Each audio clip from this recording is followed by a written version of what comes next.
dia, boa tarde, boa noite para você que está aqui mais uma vez me dando o privilégio da sua companhia em mais um sempre muito especial Cristocast.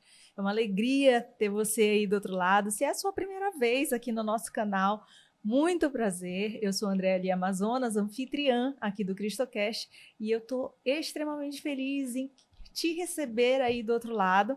Mas aí eu já falo assim, ó, se você ainda não se inscreveu no nosso canal, começa se inscrevendo, porque eu tenho certeza que os testemunhos que nós temos aqui, quase 100 testemunhos, todo domingo nós estamos no ar, eles vão tocar o teu coração. E é para isso que a gente existe.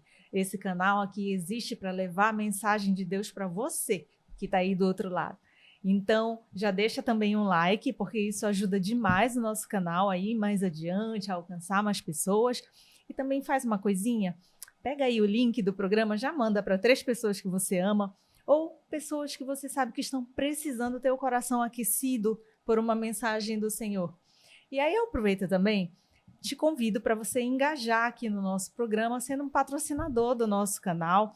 Você pode entrar em contato no nosso inbox e ser um patrocinador, assim como o Estúdio 091, que é aqui onde a gente grava, esse estúdio de excelência, com profissionais super competentes, que também acreditam na nossa mesma missão.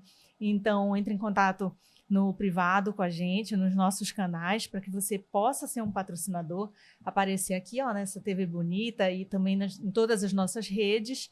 E mais do que tudo é que você também vai ser um canal de bênção do Senhor, tá bom? E agora, sem criar muitas expectativas, mas sem deixar vocês mais curiosos, eu apresento o nosso convidado de hoje, que é o Renan Amaral, que começa dando um recadinho para aquela câmera ali. E aí, pessoal, tudo bem? Né? Como a Andréia falou, meu nome é Renan.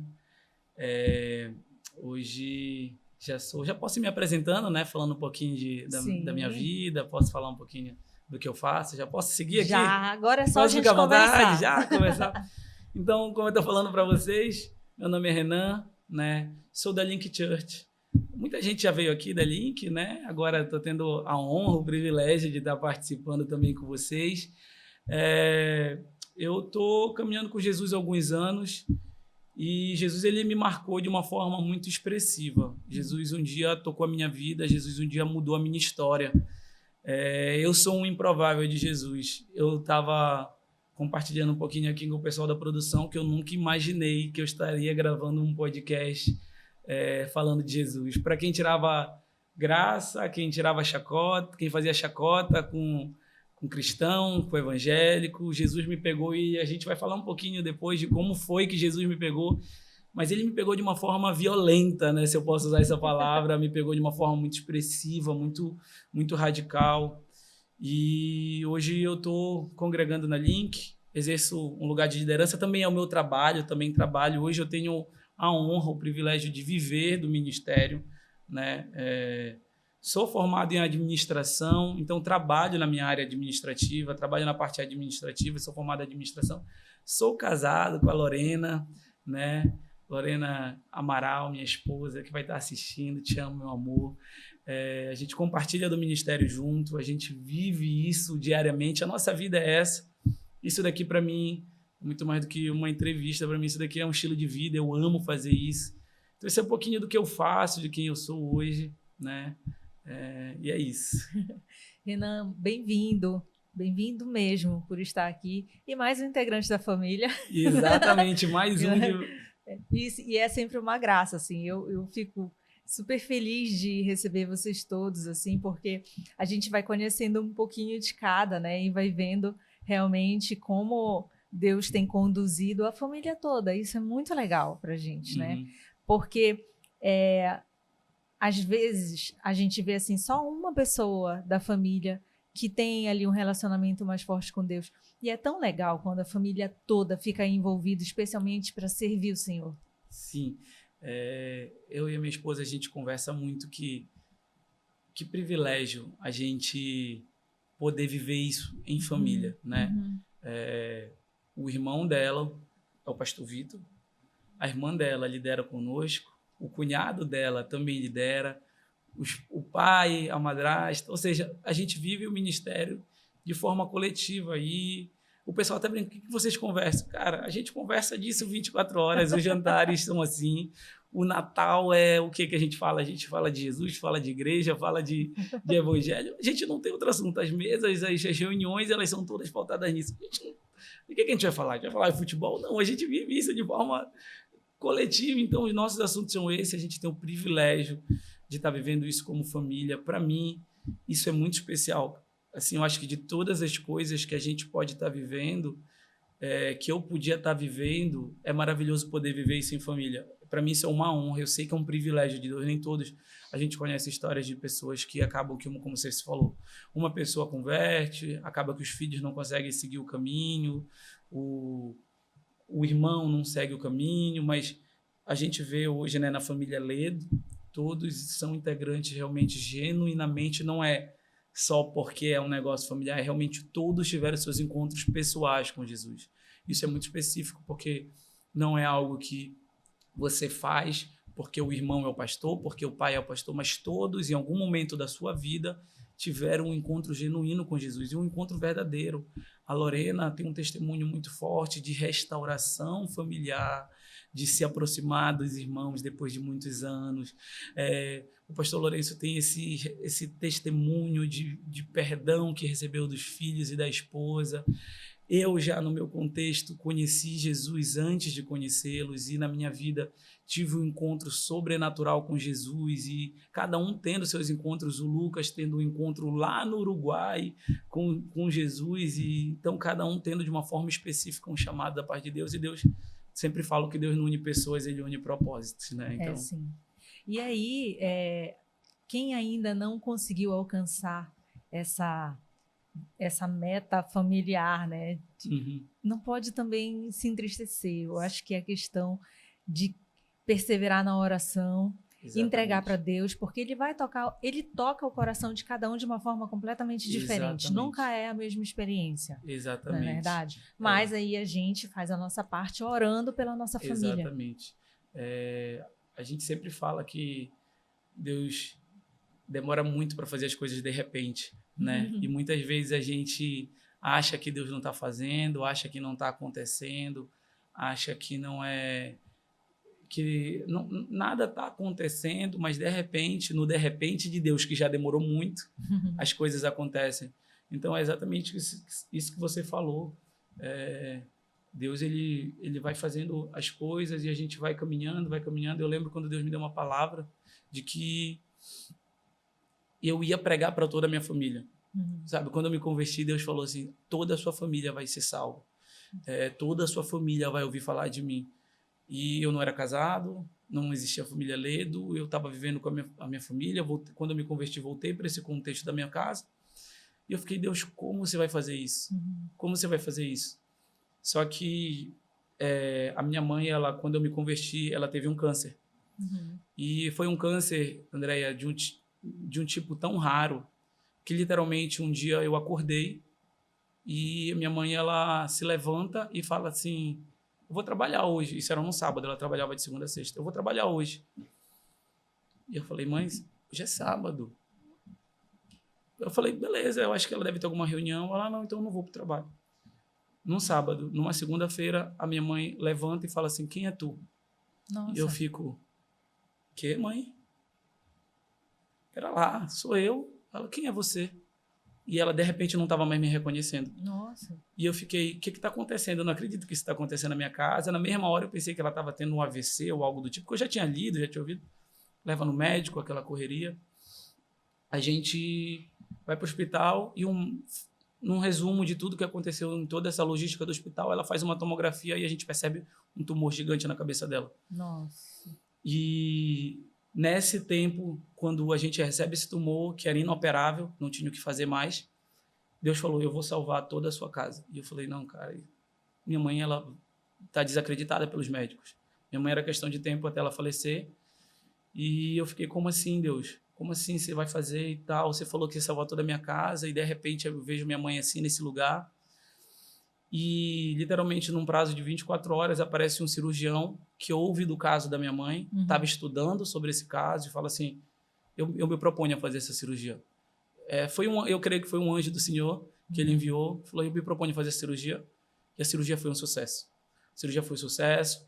Ele tirou um tumor de uma área específica do cérebro que era impossível de ser retirado, ou quase impossível de ser retirado. E Deus começa esse processo de restauração familiar.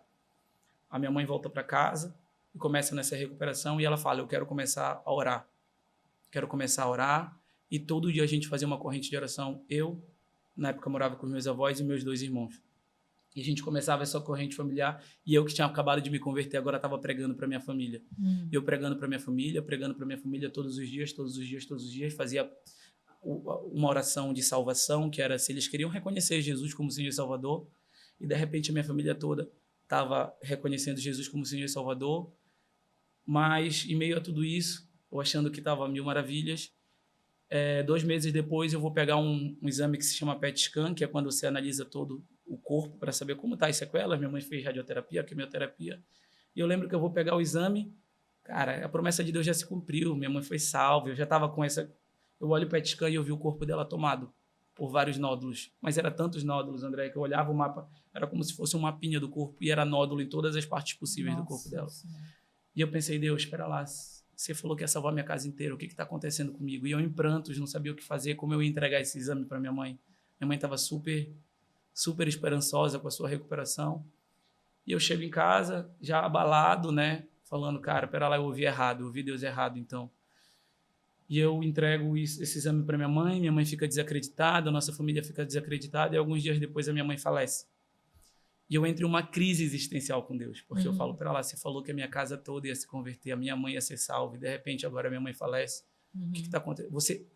Ele usou a palavra, eu vou curar a sua família inteira, eu vou curar a sua mãe. Eu falei, Deus, espera lá, o que está acontecendo? Você falou que ia curar a minha mãe.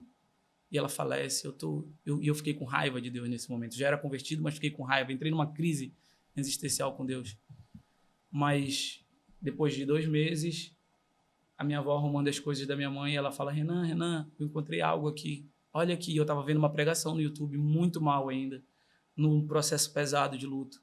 E eu encontro uma carta com a letrinha da minha mãe, que ela estava em reabilitação, então ela estava realmente voltando a aprender a escrever, dizendo assim, hoje eu reconheço Jesus como meu Senhor e Salvador.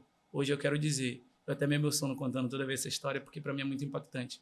Eu quero dizer que Ele é o meu Senhor. Eu renuncio todos os outros altares que eu construí um dia, do dinheiro, do não sei o quê, e eu quero dizer que só há um Senhor na minha vida, e é Jesus Cristo. Uma carta que eu nunca nem ouvi falar. E Jesus naquela hora ministra meu coração. A minha cura nunca foi natural. Eu nunca falei de cura natural para ti, eu falei de cura. E hoje ela está salva, hoje ela é curada, porque no meu céu não tem doença. No meu céu não tem mais dor. A sua mãe não está mais sofrendo, ela está salva. E, cara, aquela palavra ela veio com um sopro de vida para mim, porque eu realmente entendi que Deus ele não queria somente tratar algo natural com a minha família, ele sempre falou de algo algo que vai além do natural, algo espiritual. E aquilo foi um impulsionar na minha fé. Eu recebi, hoje eu carrego esse testemunho da conversão da minha mãe de forma bem resumida, porque foi como Deus começou a se mover na minha vida. Precisava ser assim comigo, eu precisei de provas de milagres poderosas, porque talvez eu não estivesse aqui se Deus não tivesse sido tão intenso comigo. Tu sabes, assim, tem 2 coisas nessa tua fala que me chamam bastante a atenção. Assim, a primeira delas é do quanto nós pensamos tão unicamente nesse mundo. Porque até quando a gente quer a cura, a gente só pensa aqui nesse mundo, né? Sim. De que se perpetuar aqui. Exatamente. Quando, na verdade, o nosso destino é a eternidade, né? É ficar no colo do Pai. Exatamente. Né? E não necessariamente a cura vai ser aqui. A cura é que a gente possa ir até Ele. Isso. Na verdade. Mas também outra coisa que me chama muita atenção é da dificuldade, com certeza, de viver um luto e conseguir pensar nisso, né? Conseguir enfrentar esse dilema de continuar acreditando em Deus, apesar, né, do que acontece, que naquele momento às vezes a gente não compreende. Exatamente. Para mim, como eu falei, eu entrei numa crise existencial, porque de repente eu estava apaixonado por Jesus, apaixonado por esse Deus de milagres, e ele foi muito radical na minha conversão, como eu falei. Ele me tirou de uma vida de pecado abundante, eu vivi uma vida, hoje eu tenho uma tatuagem que é de Romanos 5:20 diz que onde abundou o pecado, superabundou a graça. A minha vida ela era uma vida regida pelo pecado. Então, quando Jesus ele me chama, eu estou num encontro de jovens, assim, num encontro, assim como eu posso dizer, um encontro bem comum de jovens. Algo comum, algo rotineiro de uma igreja, e de repente, Jesus, no meio de um encontro desse, ele me chama radicalmente. E eu caio chorando no meio de um monte de jovem, eu não estou entendendo o que está acontecendo, e eu ouço uma palavra, eu ouço a própria voz dele falando, pelo que eu morri, a partir de hoje você vive. E, cara, isso me marcou, essa palavra me marcou. E eu falei, eu larguei tudo naquele dia. Larguei tudo, André, eu larguei tudo. Eu mudei o meu estilo de vida, eu mudei meus grupos de amizade. E talvez eu fui até um pouco imaturo na época, mas era talvez o que eu precisava para aquele momento. Para o estilo de vida que eu levava, eu precisava de uma radicalidade. Então eu fui muito radical com a minha mudança de vida. Eu lembro que eu quebrei o chip do meu celular, que representava uma velha vida, aqueles contatos, aquelas amizades, tudo que estava naquele número eu mudei. E eu fui muito radical nessa decisão. Então, de repente, eu estava vivendo um luto por essa decisão.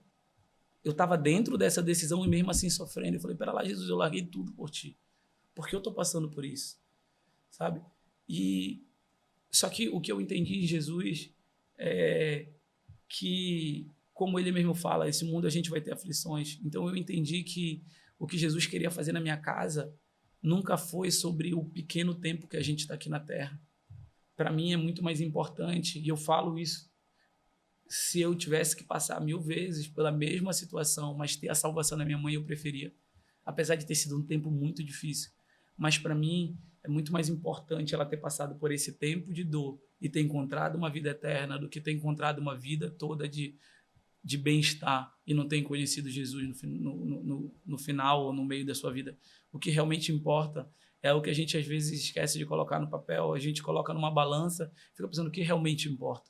O que adianta a gente ter uma vida inteira de bênçãos, de acumular riquezas, de diplomas, se no final das contas a gente não leva nada disso, todos nós vamos para o mesmo lugar, que é para debaixo da terra. Então, às vezes a gente se apega, como você falou, naquilo que a traça e a ferrugem vão consumir, mas a gente precisa estar voltado para os nossos olhos, para aquilo que é eterno, é o que realmente é duradouro, né? Tu sabes que, assim, uma coisa que eu sempre estou refletindo a respeito, né? Que é, obviamente, nós precisamos viver nessa terra e a gente precisa trabalhar, a gente precisa se alimentar, a gente precisa ter uma casa, a gente tem as nossas necessidades do mundo que a gente precisa alcançar. Ok, tudo bem. O grande desafio é a gente não colocar isso acima de Deus. Sim. Né? Que eu acho que é aí onde muita gente se perde. Exatamente. Né? Porque à medida que a preocupação vai tomando, ou às vezes a ambição, ou né, a gente não sabe como funciona a cabeça de cada pessoa, mas chega um momento que a maioria acaba colocando isso tudo no lugar de Deus.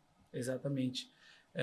Um dia desse eu estava conversando com o meu pastor e ele falou algo curioso para mim. Ele falou, Renan, você acredita ao que eu estava meditando? E ele falou assim, ao que eu estava meditando, você acredita que a Bíblia fala mais sobre mordomia e reino do que céu e salvação?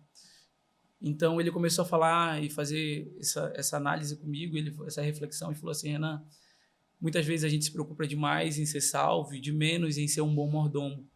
Ou seja, o que Jesus estava propondo para nós é o princípio da boa mordomia. A gente não achar que somos donos daquilo que temos. E é quando a gente começa a errar. Quando a gente começa a olhar para a nossa vida e falar o meu carro, o meu apartamento, a minha filha, o meu filho, o meu dinheiro, a minha conta bancária, o meu diploma, a minha faculdade. Quando a gente tem essa ótica de que tudo é nosso, a gente se prende demais porque a gente pode perder. Mas quando a gente tem uma ótica, que é a ótica de Jesus, que é uma boa mordomia a respeito de tudo aquilo que ele nos oferece, é um tempo passageiro cuidando dos bens que nunca foram nossos. Quando a gente tem essa visão, a gente fala, pera lá, eu só estou administrando algo que nunca foi meu e nunca vou levar. Então, aí eu não quero ser leviano e dizer, não, a gente não tem que... eu não quero fazer voto de pobreza, eu não quero fazer voto de irresponsabilidade. Muito pelo contrário, nós pregamos muito essa cultura de excelência em tudo que a gente faz, que é a cultura do reino. é a cultura da boa mordomia. Se você é um bom mordomo, você vai estudar, você vai trabalhar bem, você vai cuidar bem das coisas que Deus confia para você.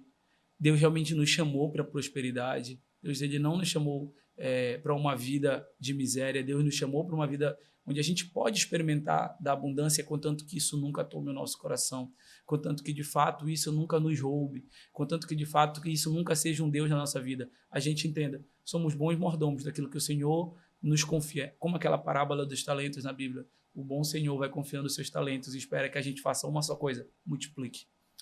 Eu acredito na prosperidade. Eu acredito na prosperidade do evangelho, mas eu acredito que não é essa a mensagem principal, assim, na minha perspectiva pessoal. Sim. Eu acredito que Deus pode nos proporcionar a prosperidade, pode nos proporcionar a fartura, mas que para que a gente possa também ser bênção na vida de outra pessoa, praticar a caridade, perfeito, né? Ajudar o próximo, amar o próximo. Sim. Então, eu acho que dessa forma, sim, Isso. é uma forma da gente pensar e não colocar as coisas acima de Deus. Porque, no final das contas, a gente vai estar cuidando de um tesouro que o dinheiro não compra. Isso. Né? Exatamente. A gente pode até ter o dinheiro, mas as coisas, o cuidado ao próximo, o amor ao próximo, a caridade, isso dinheiro nenhum compra. Exatamente. Eu penso assim que existem coisas que têm preço e tem coisas que têm valor. Isso que você está falando são coisas que têm valor, que dinheiro nenhum vai comprar. Eu acho que a prosperidade, ela só vale se ela tiver um destino que não for em nós mesmos. Para mim, a prosperidade, eu prego muito isso. O dinheiro ele não é um problema se você não for o destino final dele. Ou seja, se o dinheiro não parar em você, se o dinheiro parar em você, você é só um acumulador de riquezas. Mas se o dinheiro for só um canal de onde o dinheiro passa, você é alguém próspero. Para mim, existe a diferença entre acumular riquezas e a prosperidade. A prosperidade, ela não para em mim. A prosperidade, ela fala de um fruto de algo que vem do Senhor e que eu vou ser alguém que vou te abençoar, vou abençoar o fulano, o ciclano, o beltrano, meu vizinho, vou praticar caridade, vou estar ajudando a minha comunidade, vou estar ajudando a sociedade. Esse para mim é uma vida próspera, talvez não com muito dinheiro, mas desfrutando da prosperidade do Senhor. Essa para mim faz muito mais sentido do que eu sair acumulando tesouros por aí, de uma forma que vai terminar tudo em mim. Eu acho que não é. Isso não tem a ver com o Evangelho de Jesus. Exatamente. E também não esquecendo que eu acho que um dos principais ensinamentos, mas aí é um ensinamento pela vivência do Evangelho, é você ser servo. Sim. Né? Ainda que eu tenha dinheiro, que eu possa ser servo. Sim. Né? Que eu possa ser servo do Senhor. Isso. Que eu possa trabalhar para o Senhor. Exatamente. Né? Que o dinheiro não seja o foco, assim. Acho que esse é o principal. Exatamente. Eu penso sobre servo. Hoje mesmo eu estava compartilhando com meus discípulos na nossa reunião e eu falei assim, essa semana a gente estava compartilhando e eu falei assim para eles, quanto vocês estão dispostos a entregar a vida por Jesus? O quanto vocês estão dispostos a entregar tudo por Jesus? Porque o Evangelho de Jesus, ele vai nos pedir tudo muitas vezes. Na verdade, todas as vezes que a gente tem um encontro com Jesus, ele vai pedir tudo de nós. Não é que Jesus, mais uma vez, quer que a gente faça um voto de miséria ou de pobreza, mas ele fala de tudo, é tudo dentro do nosso coração, que nada mais roube o seu lugar dentro de nós. Né? E eu fiz para eles esse paralelo daquele jovem rico que vai ter um encontro com Jesus. E é muito bom porque Jesus não pediu nada para o jovem rico que ele mesmo não se propôs a fazer. Ele é uma espécie de jovem rico que tinha todas as riquezas do mundo, que era filho de um rei, que era filho de um Deus todo-poderoso. Ele era o príncipe de tudo isso. E ele se propôs a entregar tudo em favor de nós. Então, o que Jesus estava falando para aquele jovem rico é, cara, faz o mesmo que eu. Eu não estou te pedindo nada do que eu também não fiz. Então, Jesus nunca teve problema com a riqueza do jovem rico, mas falou o quanto você está disposto a servir, o quanto você está disposto a se entregar pelos outros, o quanto você está disposto a morrer para si, viver uma vida agora em prol dos outros. Então, a gente sempre tem que estar fazendo essas perguntas, vira e mexe. Eu sento com meus discípulos e eu falo para eles, mas falo para mim, o quanto o Evangelho de Jesus vai te custar, Renan? O quanto o Evangelho de Jesus vai custar para você? O quanto você está disposto? às vezes a gente vai acumulando e a gente vai vendo essa vida de igreja, e a gente vai caminhando e a gente vai tendo que voltar para o mesmo lugar e falar: Jesus, eu quero ter o mesmo coração do dia que eu te encontrei, que eu estava disposto a entregar tudo por você. Eu estava disposto a, se precisar, Jesus, morrer para mim todos os dias. Então, a pergunta que eu sempre faço para mim, Renan, quanto você está disposto a ser um bom mordomo, a ser um servo, a realmente morrer para você, a viver uma vida em prol dos outros e viver a palavra que um dia realmente Jesus me deu, que pelo que ele morreu, um dia eu ia viver. E eu acho que é um questionamento muito atual esse, sabe, Renan? Sim. Com o que a gente tem vivido socialmente hoje, cada dia mais, Sim. a gente precisa se perguntar. Eu acredito mesmo que todo cristão, todo mundo que se considera cristão, precisa se fazer esse questionamento. O quanto nós estamos dispostos a entregar pelo Evangelho, pelo Senhor. Porque às vezes não é entregar coisas materiais, são coisas morais, são os nossos valores, né? Os princípios que a gente quer seguir a nossa vida. Sim. Né? Se eu sigo a Deus, se eu creio no Evangelho de Jesus Cristo, eu não posso ter na minha vivência do dia a dia, nesse mundo aqui, uma postura incoerente com Sim. isso. E isso me coloca o tempo inteiro em conflito com Sim. o mundo de hoje. Sim. Né? O que tu pensas sobre isso, assim? E como tu consegues ver hoje que a maioria dos cristãos, como é que está esse comportamento diante desse conflito? Eu penso assim, eu acho que por muito tempo, eu vou falar um pouquinho do meu contexto, mas talvez eu acho que é um contexto que se encaixa como cristão de uma forma geral. O cristão evangélico, ele se fechou numa bolha por muito tempo, onde ele ia para dentro de quatro paredes da igreja e ele consumia o gospel, ele consumia a música gospel, a moda gospel, o tudo gospel, e acabou que ele não fazia diferença na sociedade. Ele voltava para a sua realidade, ele meio que era cristão dentro da igreja, mas quando ele voltava para a sociedade, inserido na sociedade, ele ainda enfrentava os mesmos problemas.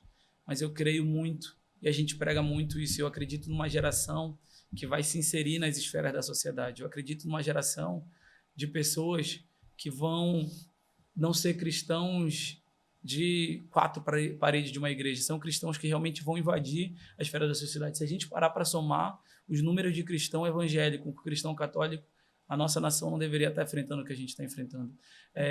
A gente não deveria estar passando pelos problemas sociais que a gente está passando. A gente não deveria estar enfrentando problemas básicos de saneamento, de educação, ou de miséria, ou de pessoas em situação de vulnerabilidade, com a quantidade de cristãos evangélicos e católicos que a gente pode somar. Porque se cada um conseguisse realmente fazer o seu papel social como cristão, a nossa nação ela seria realmente discipulada. Eu acho que a gente tem um país evangelizado, mas não tem um país discipulado. Então, eu acho que, como cristãos, não é mais tempo de evangelizar o Brasil, é tempo de discipular agora, é tempo de invadir as esferas da sociedade, entrar na educação, falar sobre educação, e não é ser aquele cristão chato, taxativo do pode ou não pode, mas é só realmente ser um representante do reino naquele lugar. Começar a se posicionar, falar o que o princípio, o que a vida, com a sua vida, falar o que o evangelho propõe, sabe? É realmente vestir essa camisa, entre aspas, do cristão em todas as áreas da vida, em todas as áreas da sociedade, realmente fazer a diferença. Eu acredito que quando a gente começar a invadir as esferas da sociedade, a gente pode mudar a nossa realidade social. Eu acredito que o evangelho, ele não vem só para nos salvar, mas ele vem para trazer o reino de Deus. E o reino de Deus muda realidades sociais. O reino de Deus, ele invade cenários, muda a sociedade, muda o contexto político, muda o contexto social, muda o contexto espiritual de uma nação. Eu acredito que quando um país ele realmente experimenta desse avivamento, a gente pode desfrutar dos frutos de um avivamento, que é isso daí. Eu acredito completamente assim, que se todos os irmãos cristãos se unissem, nós seríamos imbatíveis diante desse mal que se mostra. Sim. Né? Esse mal atual que quer destruir as famílias, né? Que quer subverter a ordem, né? Que quer pegar a juventude e transformar em pessoas completamente alheias à verdade de Deus, assim. Porém, me preocupa bastante porque penso que, apesar de estar vendo um avivamento muito grande nos jovens, Sim. de diversas denominações de igreja, eu Sim. consigo ver isso e é lindo que esteja acontecendo, mas ainda tem muito jovem alheio Sim. ao evangelho, ou pelo menos também tem muita gente ainda vivendo uma fé automática. Sim. Que eu acho que isso é uma das coisas que mais me incomoda. Sim. Porque posso falar da minha igreja, e aí se você está chegando pela primeira vez aqui no programa, contextualizando, eu vivo a fé católica.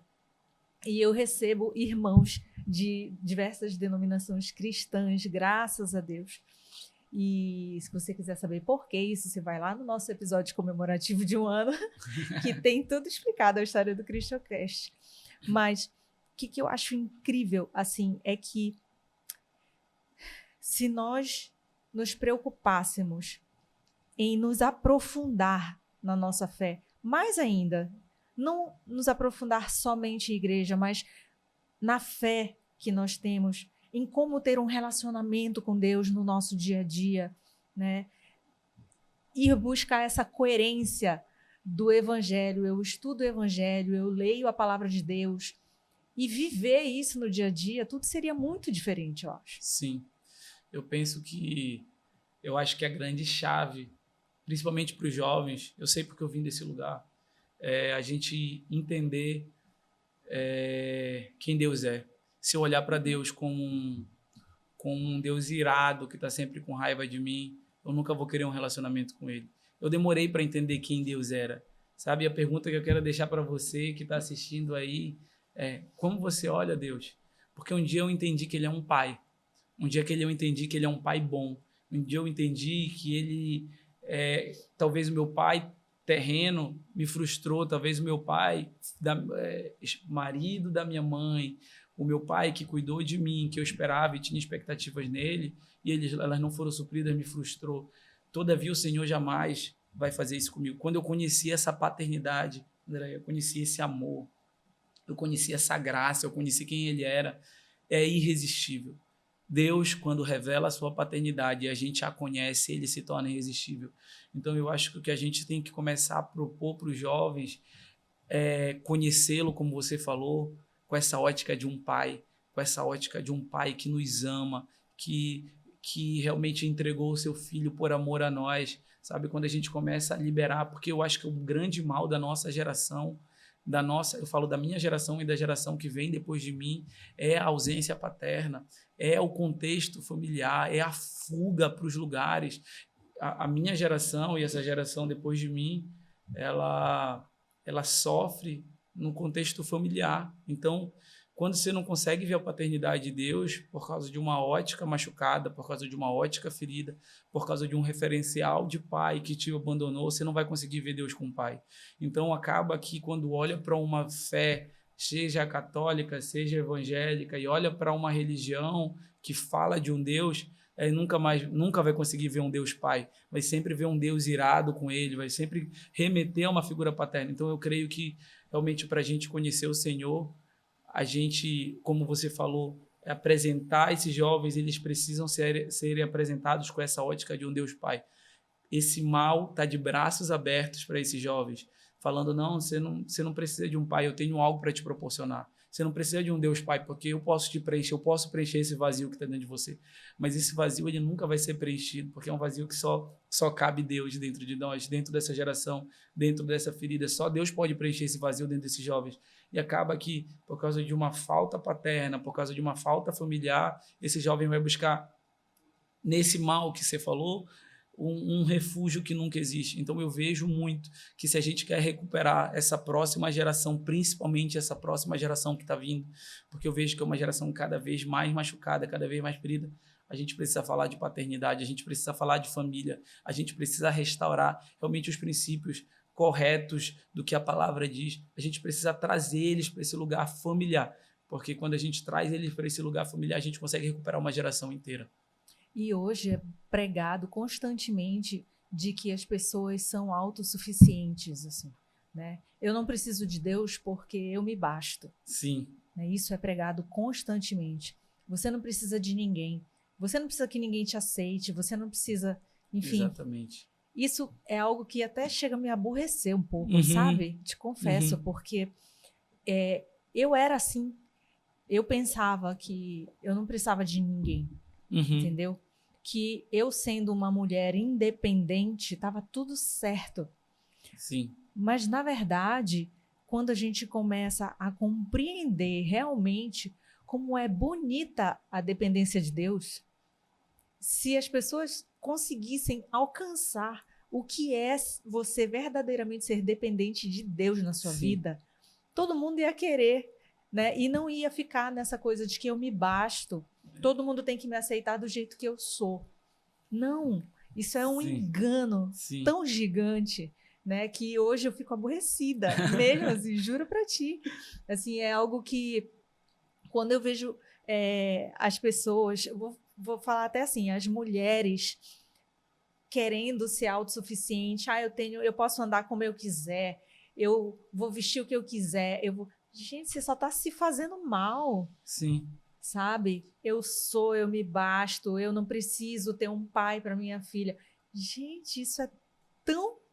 Você tá fazendo escolhas que no final das contas Sim. vão te machucar. Exatamente. Sozinho.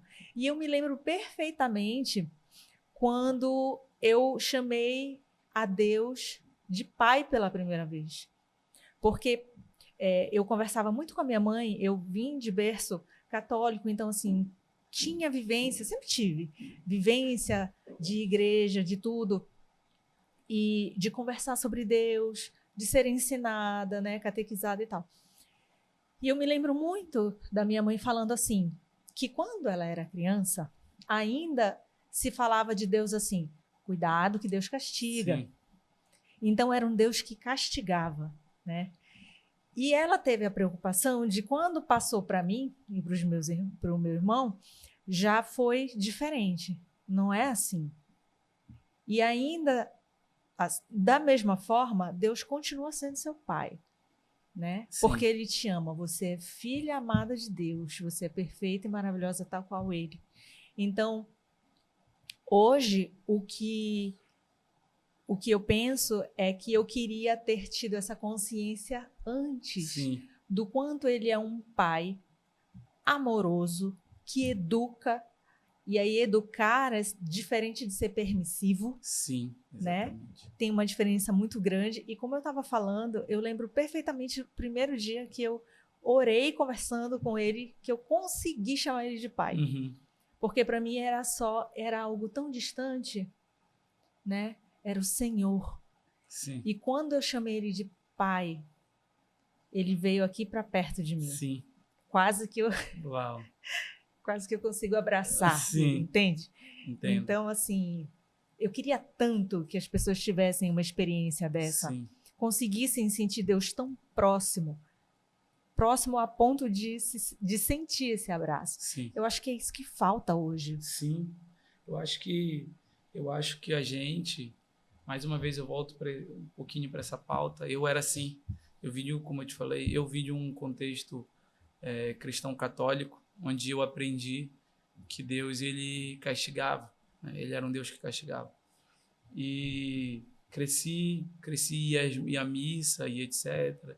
E eu ouvia de Deus, mas em determinado momento da minha caminhada, não foi nem numa igreja evangélica.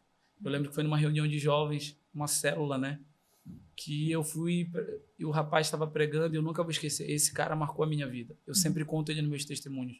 Porque eu fui para essa célula com a pior das intenções. Eu fui, tipo assim, me convidaram porque tinha uma menina que era bonita e não sei o quê. Eu fui com a pior das intenções para uma célula. Vocês acreditam nisso? E eu fui, só que quando eu cheguei nesse lugar, eu ouvi sobre um pai que eu não conseguia entender sobre esse amor. Andréia, eu saí de lá extremamente confuso, essa é a palavra. Porque pela primeira vez eu ouvi de um Deus Pai. E ele virava, e esse cara, o líder desse lugar, que até hoje é meu amigo, virava e falou assim: Deus te ama, mano. E ele falando numa linguajar jovem, né? E eu falava: pera lá, cara, o papai te ama. E aí começou a falar, e ele pregou sobre paternidade. E no final ele me deu um abraço e falou: eu te amo, mano. Conta comigo pro que você precisar. E eu, na minha cabeça, falei assim: como esse cara me ama.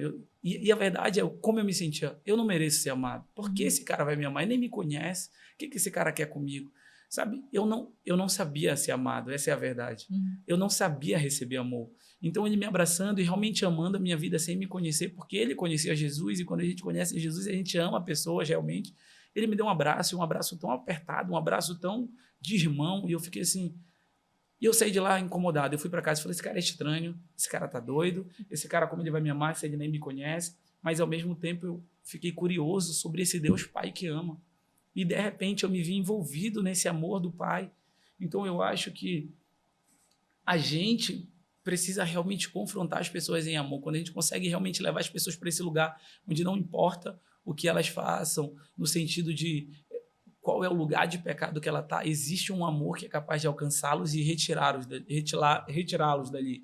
Então, eu me senti tão amado naquele dia que eu falei, a sensação era, eu não mereço ser amado, mas ainda assim, o meu pai me escolheu me amar. Então, eu fui quebrado no meio naquele dia. Eu acho que o que a gente precisa é levar esse amor que nos quebra, porque quando nós conhecemos o amor do Pai, esse amor ele é irresistível para nós, não tem jeito. Eu acho que quando essas pessoas elas conhecem esse amor, é impossível você não ser confrontado por ele. Que mais pessoas consigam descobrir esse amor, né? Exatamente. Então, assim, antes de eu te pedir para tu contares a tua história de transformação, eu queria muito que tu falasses sobre o evento que vai acontecer agora. Sim. O nosso evento se chama Revival Conference, né? E o que é o Revival? O Revival é algo realmente que nasceu no coração de Deus, porque é um ajuntamento cristão interdenominacional, ou seja, que não levanta nenhuma bandeira de denominação, seja ela evangélica, seja ela católica. Qual é o objetivo? A gente acredita num avivamento. Revival significa avivamento. E o que é esse avivamento? Avivamento é quando Deus ele resolve intervir. A gente acredita que o avivamento é quando Deus resolve intervir numa sociedade, numa cidade, em um governo, em um país. A gente acredita muito que Deus ele tem planos para Belém. Sabe, por muito tempo Belém foi conhecida como um lugar de fracasso, foi lugar de corrupção, Belém abandonada, Belém esquecida, mas eu acredito no que Deus tem para a nossa cidade. Eu acredito profeticamente agora que o Senhor, de alguma forma, está atraindo os olhos para a nossa cidade, seja através de eventos, seja através de um movimento, seja através do que Deus está fazendo, de alguma forma, e eu não estou corroborando com partido A, partido B, esquerda ou direita, eu só sei que o Senhor está fazendo algo para a nossa cidade. E eu creio que Deus está querendo dizer, pera lá, existe algo bom em Belém. O que a gente vai encontrar na nossa cidade? E eu acredito que existe uma geração de cristãos que tem se levantado porque acredita que Deus pode fazer algo em Belém, que Deus pode intervir na nossa realidade. Então, a Revival é exatamente isso, é a gente dizendo, estamos prontos para o que o Senhor quer fazer aqui em Belém. A Revival ela vai acontecer nos dias 4 e 5 de outubro, né, no Centro de Convenções Hangar.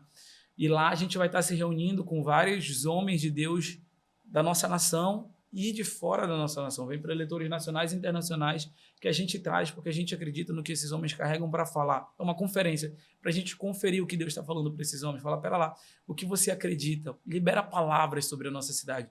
Falem, vamos buscar presença junto, porque a gente acredita também no poder da unidade. Então, o Revival nada mais é do que um ajuntamento de cristãos que vão para aquele lugar falando, pera lá, Deus pode intervir em Belém. Eu acredito, vamos orar por isso, vamos se reunir aqui. E depois que esse evento terminar, vamos invadir as esferas da sociedade, como eu falei anteriormente. Eu trouxe até algumas cortesias para a gente liberar para o público. Olha que legal. Eu não sei como vocês vão fazer, mas eu trouxe aí para vocês divulgarem, tá? Para vocês entregarem, porque a gente acredita muito no projeto de vocês, a gente acredita muito que Deus está realmente comissionando, sabe, os cristãos para fazer algo diferente. Então, esse é um pouquinho do que a gente está com essa expectativa. Meu coração está muito alegre porque Deus vai fazer. Sinceramente, eu creio que vai ser algo muito genuíno, algo muito poderoso e a nossa expectativa está lá em cima. E como é que se inscreve? Como se inscreve? A gente tem um Instagram, a gente tem um site, né? revivalconference.com.br. Eu acho que dá para depois, não sei como vocês podem colocar, é lá mais fácil, né? Se a pessoa não, tem muita gente que fica confuso como escreve Revival Conference, né? Mas eu acho que dá para colocar revivalconference.com.br. Lá vai ter todas as informações, vai ter horário, as formas de inscrição, quem são os preletores. o local, o dia, enfim, todas as informações elas estão no nosso site. Também tem o Instagram, RVL Conference. Lá dá para você também ter mais informações sobre o nosso evento. Eu tenho certeza que vai ser incrível. E a gente vai colocar também no nosso Instagram, viu, pessoal? Vamos colocar nas nossas redes os links para desculpa, para vocês entrarem em contato, se inscreverem, especialmente porque viver um momento assim de avivamento não acontece toda hora, assim, porque é um evento realmente incrível, viu? Acho que vale muito a pena vocês irem. Acompanhem nas nossas redes, que vão ter as informações também. E agora a gente vai falar da tua transformação. O que é que foi isso da água para o vinho, que tu me disseste? Tá, vamos lá. Eu vivi uma vida, né? Uma vida imoral, uma vida realmente afundada no pecado. Eu sou fruto de um casamento que falhou. Então, assim, meus pais, eles se separaram muito, eu era muito novo, e eu cresci com muita rebeldia, muita rebelião. E com uns 13 para menos, eu acho que entre 12 a 13 anos, eu comecei a sair com meus amigos, comecei a me envolver com bebida, comecei a me envolver com mulher, comecei a me envolver com festa. Só que aí a minha vida foi realmente indo assim, de cada dia mais, foi indo para um lugar de mais pecado, de mais entrega, mais para lá. E eu fui crescendo nessa adolescência perdida. Até que, de repente, só para você ter uma ideia, eu saía na terça-feira, voltava só no domingo para casa, ficava assim realmente vivendo uma vida, Nossa. faculdade, trabalho, festa, farra, dormia fora de casa. Coitado, cresci com meus avós, a minha avó é um anjo, gente, minha avó não merecia nada disso, a bichinha não dormia, e ela ficava, meu Deus, Renan, que hora você vem para casa, quando você vem? E eu sumia, eu desaparecia, depois saía de novo. Só que aí, como eu contei para vocês, fui numa célula como essa, e fiquei incomodado, mas ainda assim levei o estilo de vida. Até que esse pessoal dessa célula se reuniu para pagar esse encontro de jovens que eu também falei para vocês mais cedo. Encontro de jovens que eu fui, despretensiosamente, fui realmente obrigado, né? Mas assim, curioso. Confesso para ti que já estava curioso para entender um pouquinho desse Deus Pai. Então eu estava naquela dualidade. Não queria mudar de vida, mas estava já sendo impactado pelo amor de Deus. Nesse encontro de jovens, eu lembro que eu apostei as minhas fichas. Eu falei, cara, eu estou aqui. Se for para ser, Deus fala comigo. E eu vi a pregação, todo mundo chorando, algumas pessoas sendo impactadas, mas nada de acontecer comigo. Nada de acontecer comigo. E eu lembro que eu fiz uma oração, Deus, se realmente tu existes, se tu tem algum plano para mim, por favor, me toca. Eu lembro que um dos preletores que foram para essa, ele já até faleceu, ele tinha, para mim, ele marcou a minha vida, ele tinha um testemunho muito forte, ele tinha um câncer ele tinha um câncer de tumor de células gigantes. Nossa. Que apertavam a sua coluna. Então ele vivia à base de analgésicos fortíssimos e mesmo assim ele pregava a palavra. E ele já andando devagarzinho, foi lá, e ele era jovem, ele tinha 24 anos na época, 20 e tantos anos por aí. Jovem, foi lá, e eu lembro quando eu terminei essa oração, ele começou a descer pela rampa ali do auditório da UFRA. E ele, bem devagarzinho, andando com a sua muletinha, já falando, eu vim hoje, eu nem vim, eu tô com muita dor, mas o Senhor, ele quer marcar a vida de algumas pessoas aqui. Ele começou a contar o seu testemunho.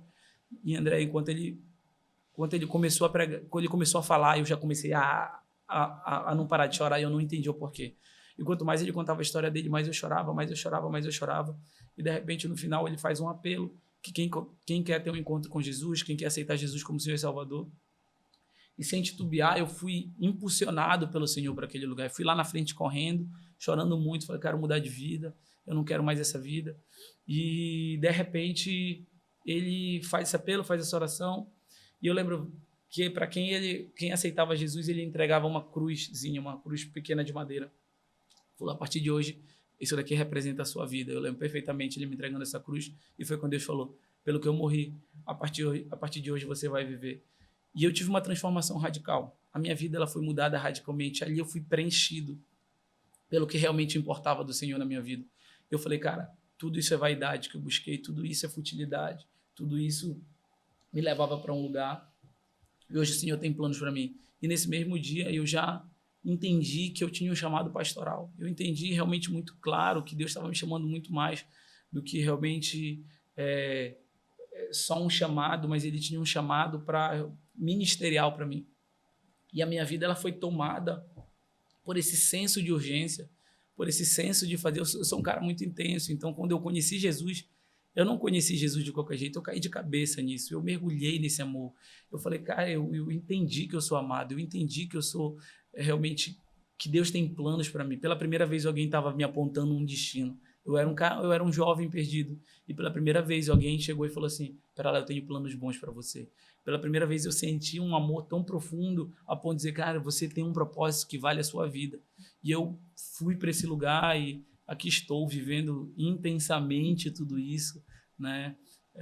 Vivendo esse chamado de Deus. Nunca imaginei que ia ser casado, nunca imaginei que estaria vivendo de forma integral no ministério. Realmente Deus ele foi radical na minha conversão. E aí combina tudo isso que tu contaste agora com uma pergunta que a gente gosta muito de fazer aqui no programa, que é: por que é que vale a pena crer? Por que é que vale a pena crer, né? Eu acho que para mim vale, eu posso falar porque uma vez eu ouvi uma história falando assim de duas pessoas conversando, e essa história me marcou logo no início da minha caminhada. E eram dois homens falando, era um ateu e um cristão. E o cristão chega e o ateu fala assim: e se no final da tua vida você estiver errado? Falou, cara, se no final da minha vida eu estiver errado, eu tive uma família abençoada. Eu criei filhos incríveis, eu ajudei pessoas, eu preguei a palavra, eu me dediquei, eu me entreguei. Eu simplesmente vivi uma vida que vale a pena ser vivida. E eu falo a mesma coisa. Se no final da minha vida isso daqui ainda foi só um devaneio da minha vida, eu vivi uma vida incrível, que vale a pena ser vivida, porque eu vivi uma vida que eu ajudei muita gente. Eu ajudei pessoas, eu pude aconselhar pessoas a realmente terem um casamento restaurado, pude aconselhar jovens a saírem de um lugar de promiscuidade, de perdição. Eu orei por pessoas e filhos voltaram para pais e pais voltaram para filhos. Se no final da minha vida isso foi só um devaneio, uma loucura, eu ainda vou dizer, cara, valeu a pena ter vivido essa vida. Valeu a pena porque eu não perdi nenhum momento, eu não me arrependi de nada. Eu não me arrependi do que eu fiz. Eu vivi um casamento incrível, com uma esposa incrível, com uma família incrível, com amigos incríveis do meu lado. Então, se eu posso dizer isso daqui, vale a pena crer, porque eu sei que é real, porque mudou a minha história, mudou a minha vida, mudou quem eu sou, mudou a forma de pensar, mudou a forma de caminhar. Então, isso vai muito além só de uma religião. Para mim, isso vai muito além de uma religião, mas é um estilo de vida inteiro que vale a pena ser vivido. Porque Jesus ele não é um discurso bonito, ele não está preso a uma igreja X. Jesus ele é um estilo de vida, ele é uma realidade que vale a pena ser alcançada. Então, para mim, vale muito a pena crer, porque Jesus ele é muito mais do que um discurso bonito. E aí, para a gente finalizar, vou te fazer uma provocação do bem. Sim. Que eu faço em todo o programa, que é: Deus existe e eu posso provar. Sim. Me diga. É para eu falar. Deus existe e eu posso provar. Eu posso provar porque eu sou um improvável. Eu sou um improvável de que não era para eu estar aqui. A minha vida ela foi toda errada. Cresci um lar totalmente disfuncional. Eu mal falava com meu pai, a gente se odiava. Eu tenho certeza que hoje a gente tem uma relação, meu pai se converteu, só para deixar claro, mas a gente se odiava, a gente brigava, a gente não se entendia. A minha casa ela era toda disfuncional. E se eu posso provar algo é que Deus ele é pai de órfãos e juiz de viúvas, ele faz com que o solitário viva em família.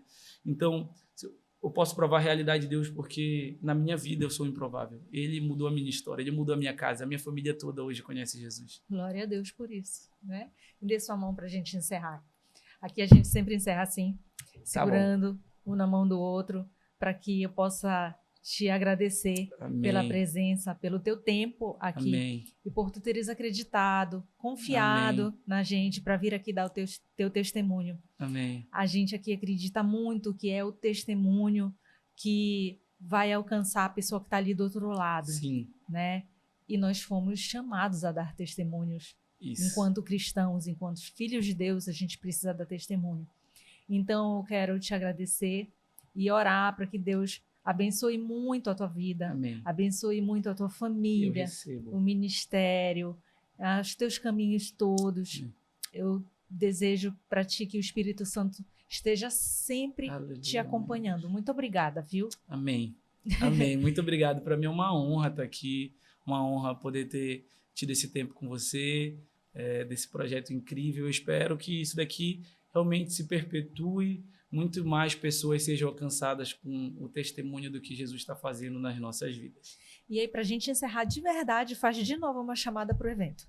Tá, vamos lá, gente. É 4 e 5 de outubro, Revival Conference, lá no Hangar, Centro de Convenções. Vai ser incrível, não perde. Chama um amigo, chama o teu grupo aí, chama a tua galera. Faz o seguinte, faz que nem fizeram comigo, paga o ingresso de alguém, aquele teu amigo, aquele que dá mais problema, é esse que tu tem que levar. Leva, que eu tenho certeza que ele vai ser marcado com o amor de Deus lá. Amém. Amém. Vamos torcer por isso. Amém. Olha, eu espero te encontrar lá no evento também, tá bom? Então, dá uma olhada nas nossas redes, dá uma olhada também lá nas redes do evento, para que você possa fazer urgente sua inscrição. Ainda dá tempo, corre para você ter uma experiência fortíssima com o Senhor, se Deus quiser.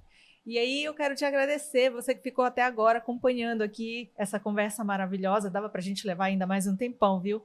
Mas obrigada pela sua companhia e, como sempre, eu e você nos vemos no próximo CristoCast.